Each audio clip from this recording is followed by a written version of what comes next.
வலியற்ற varicose vein சிகிச்சை எளிய 30 நிமிட செயல்முறை. அதே நாளில் வீடு திரும்பலாம். அழையுங்கள் 7207948734. திண்டுக்கல் மாவட்டம் வேடச்சந்தூர் அருகே தென்னம்பட்டியை சேர்ந்த பைரவன் என்பவரின் மனைவி பார்வதி.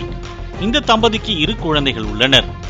எலப்பார்பட்டியை சேர்ந்த தங்கமயில் என்பவருக்கு சொந்தமான தோட்டத்து வீட்டில் இந்த தம்பதி வாடகைக்கு குடியிருந்து வருகின்றனர்.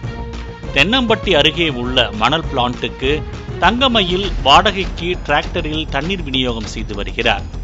அதே மணல் பிளான்ட்டில் எலப்பார்பட்டியை சேர்ந்த கனகராஜ் என்பவரும் டிராக்டரில் தண்ணீர் விநியோகம் செய்து வருகிறார். இதனால் அவர்களுக்குள் தொழிற்போட்டி காரணமாக நேற்று தகராறு ஏற்பட்டுள்ளது. இதையடுத்து கனகராஜ் தரப்பினர் தங்கமயிலை தேடி தென்னம்பட்டியில் உள்ள அவரது தோட்டத்திற்கு வந்துள்ளனர். அப்போது வீட்டில் பார்வதி தனியாக இருந்துள்ளார். அப்போது கனகராஜ் கும்பல் வீட்டின் வெளியே இருந்த பொருட்களை அடித்து நொறுக்கியுள்ளனர். இதை பார்வதி தட்டி கேட்டுள்ளார். தொடர்ந்து தங்கமயிலுக்கு போன் செய்து விஷயத்தை கூறியுள்ளார்.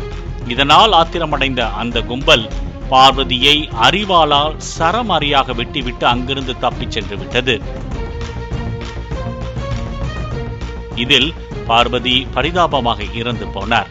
வடமதுரை போலீசார் சம்பவ இடத்திற்கு சென்று இறந்த பார்வதியின் உடலை மீட்டு பிரேத பரிசோதனைக்காக திண்டுக்கல் அரசு மருத்துவமனைக்கு அனுப்பி வைத்தனர். அதோடு போலீசார் வழக்கு பதிவு செய்து கொலையாளிகளை தேடி வருகின்றனர். வலியற்ற வெரிகோஸ் வெயின் சிகிச்சை எளிய 30 நிமிட செயல்முறை. அதே நாளில் வீடு திரும்பலாம். அழையுங்கள் 7207948734.